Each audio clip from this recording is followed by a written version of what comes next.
अस्सलाम दोस्तों, मां आहियां शकील ख़ान। दोस्तों अॼु तव्हांखे जेको वणु ॾेखारियूं पिया इहो आहे निम जो वणु। दोस्तों हिन वण जा फ़ाइदा ऐं SK चैनल खे लाइक कंदा, सब्सक्राइब कंदा। Thank you so much. हाणे अचो त हिन वण जा फ़ाइदा ऐं हिन वण जो नालो तव्हांखे ॿुधायो, हिन जो फ़ाइदो तव्हांखे ॿुधायां थो त हिन वण जा फ़ाइदा कहिड़ा आहिनि। हीउ लिम जो वणु आहे, हर जॻह ते तक़रीबन सिंध में हर जॻह ते तव्हांखे मिलंदो हीउ लिम जो वणु।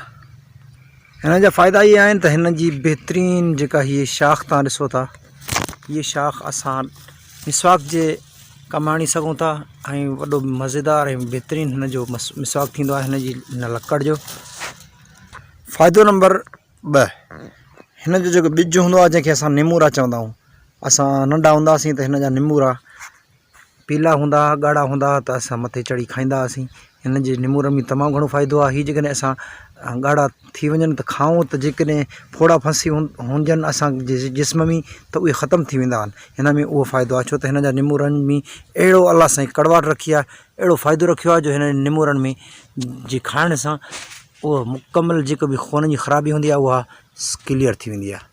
ऐं फ़ाइदो नंबर 3 आहे त हिन जो ॿिज जेको आहे सुकी वेंदो आहे। सुकण खां बाद हकीम हिन जे ॿिज मां तमामु घणा फ़ाइदा वठंदा आहिनि। हिन खे कुटे ऐं हिन मां मुख़्तलिफ़ क़िस्म जी बीमारियुनि जूं दवाऊं ठाहींदा आहिनि।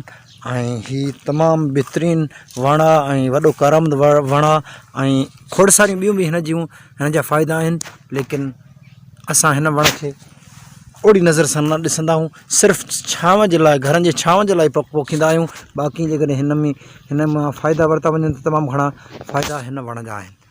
त दोस्तों तव्हांखे उमेदु त तव्हांखे वीडियो पसंदि आई हूंदी। चैनल खे लाइक कंदा, सब्सक्राइब कंदा। नेक्स्ट वीडियो लाइ ॾींदा इजाज़त। अल्लाह हाफ़िज़।